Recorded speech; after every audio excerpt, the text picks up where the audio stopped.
David Lawson, thank you very much for being with us after your manifesto launch. Just let's start with the threshold, raising it to £10,000. Who's that designed to help? It's designed to help people on both middle and low incomes. I mean, there are many people who earn the minimum wage or just above the tax threshold, which is £6,500 at the moment, who by any standards are not well off. And this policy will help those people on middle and lower incomes. It will also, according to the Institute for Fiscal Studies, make it more attractive for some people who are at the present time on benefits to go back into employment because they will retain more of the money they earn. But it won't help anyone on benefits, it won't help anyone on the basic state pension, won't help anyone on capacity benefit. Or it's no secret that if you don't pay any income tax, a policy to cut income tax won't help you. But frankly, people on £7,000, £8,000, £9,000, £10,000, even £15,000, £20,000, these are not rich people, and these are people who will be helped. And in the IFS's analysis today, and they are, after all, the most credible commentators on these issues, they said not only that Nick Clegg and Vince Cable were right about the estimates of the cost, but they also said that perhaps we'd been almost too cautious in terms of the cost that we'd apportioned, because they thought that it would help people to go back into employment. The type of people I see in my advice centres who say, at the moment, work just doesn't pay. So people on £99,000 a year, they're the deserving poor? They will receive a tax break of £700, which will be worth proportionately a lot less than people on lower incomes. But bear in mind that those are the people who will also be hit, and we're quite plain about this, by some of the other proposals that pay for this tax reduction. For example, people like me, members of Parliament, instead of being able to have the ludicrous situation where I get twice as much tax relief for the money I put into my pension as somebody on 20, 25 grand, 15 grand, we're going to sort that out. And therefore, the people who predominantly will benefit from this package as a whole are those people on middle and lower earnings. I think that that is very fair. Jackie? David, I'm just wondering, would you describe your package today as fairer, obviously, and therefore more redistributive than anything Labour is proposing? Well, it's much fairer and it's much more redistributive. It helps people on both low and middle incomes at a time when those individuals are really being hurt by the recession and the consequences of it. Well, given that, aren't you then seen by the voters as to the left of Labour? And does that not make it almost impossible for you to form an alliance with the Conservatives in the event of a hung Parliament? I'm not sure it does. I mean, my experience of a lot of these issues is that we in Westminster get terribly obsessed by whether these are left, right or centre.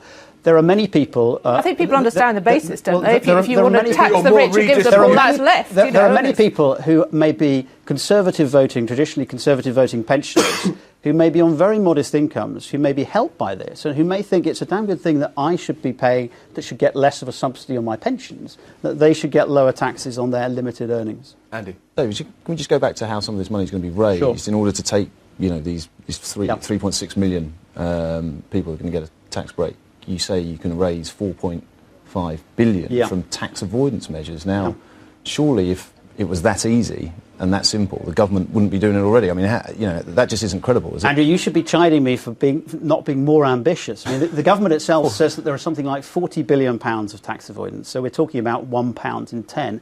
In every budget for the last 10 years, the Chancellor of the Exchequer has found in some areas the scope for clamping down on tax avoidance. The Institute for Fiscal Studies said today on our package as a whole that on the tax avoidance, the figures that we could realise could either be higher or lower.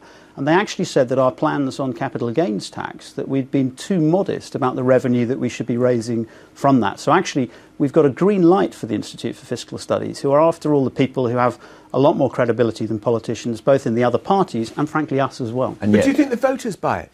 I mean, do you think the voters buy it when they think there are all these billions that are there to be had through avoidance and cutting down on waste? I just wonder whether that's a grown-up debate with the electorate. They buy it when they can see that there are some hard decisions on the other side of it, because there are some hard decisions here. Stopping payments into the Child Trust Fund, stopping child tax credits for the top 20% of people who receive them now, taking tough and quite unpopular decisions on pension tax relief to restrict it to people like me. Now, those are the things that voters can recognise are real when people say what the unpopular things are as well as the popular things. What I don't think they believe... Can I just finish this one point, Jackie, before you come back to me? The thing that I think that people don't accept is all of these pledges that the Conservatives have been making over the last week or so. Tax money sprayed all over the place, paid for by waste and paperclips. Let's stick to the Liberal Democrat proposals, not the Tories. But that is the contrast. Do you accept it's a gamble, though, a big gamble on your part, to start spelling out where the pain is? You rightly say perhaps the other two parties have not spelled it out, but Actually, voters don't like paying very much, do they? I think that the biggest gamble of all would have been if we'd gone into this election and announced the manifesto today saying we'll cut taxes, we'll spend more on everything left, right and centre that's been passed by every LibDem conference in the last 10 years, and it all add up through waste and paper clips. There would have been no credibility in that, and nobody would have believed a word that we'd said on the platform. You've said all this kind of stuff before, and you're still only at 20% in the polls. Well, that is a much better starting point than we've had in some other general elections. And I think with the increased coverage that we'll get in the leaders' debates, which we're going to be talking about later, this is a good starting point that we expect to build on in the campaign. Can I go back to another point, though, just on what looks like an easy hit? You said you won't have a like-for-like Trident replacement, but you don't set out what nuclear system will be in place. I mean, that's just people just don't know. That cannot be a credible position. I think it is a credible position because, as you probably know, Andrew, yourself, these are exactly the discussions and some of the recommendations that some of the top brass in the British military are having. They're saying, look, it's ludicrous that we're planning to spend £100 billion over a period of time on Trident, a Rolls-Royce nuclear weapon system, when we can't even get body armour and helicopters and basic equipment to people who are now on the front line in Afghanistan. And yes, we are saying, let's give priority to getting those equipment needs right, and let's make sure the nuclear system that we have is one that fits the defence budget and that is not a Cold War legacy. Just want to come back to kind of the different budgets of different departments, and Andy raised the thing about MOD there. Are any of them ring-fenced, these budgets? Because you went on Newsnight and were asked about whether NHS spending was ring-fenced, and you said, that is right, yes. And then you were asked about international development, and you said that was protected too. What I said is that the savings that we were making in areas such as the NHS, we're going to go back into the frontline NHS.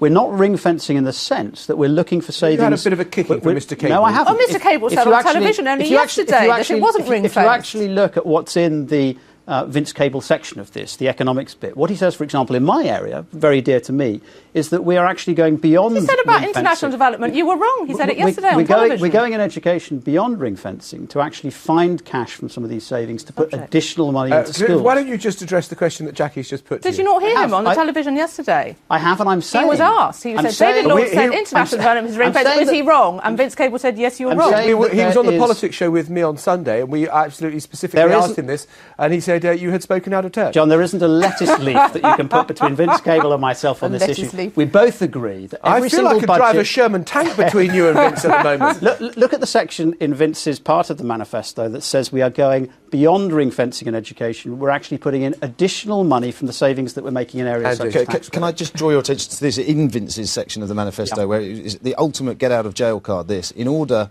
to protect fairness, sufficient cuts could not be found. Tax rises would be a last resort. I mean, isn't that just, again...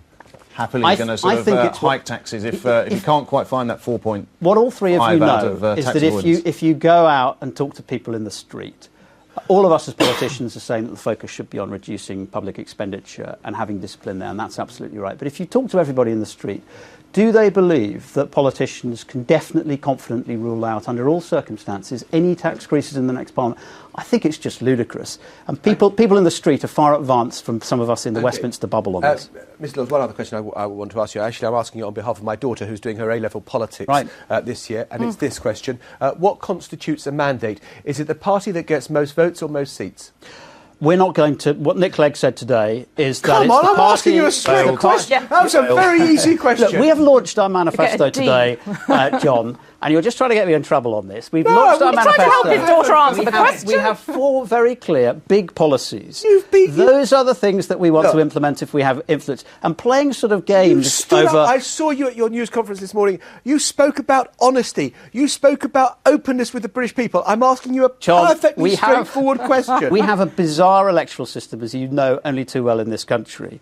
We can't anticipate all of the different circumstances after the next election. It is almost certain that one party will have a clear mandate. And playing speculation on the day that we're trying to talk about what we want to do for the country is just something that I think is not sensible for us to do. What constitutes a mandate? Is it the party with the most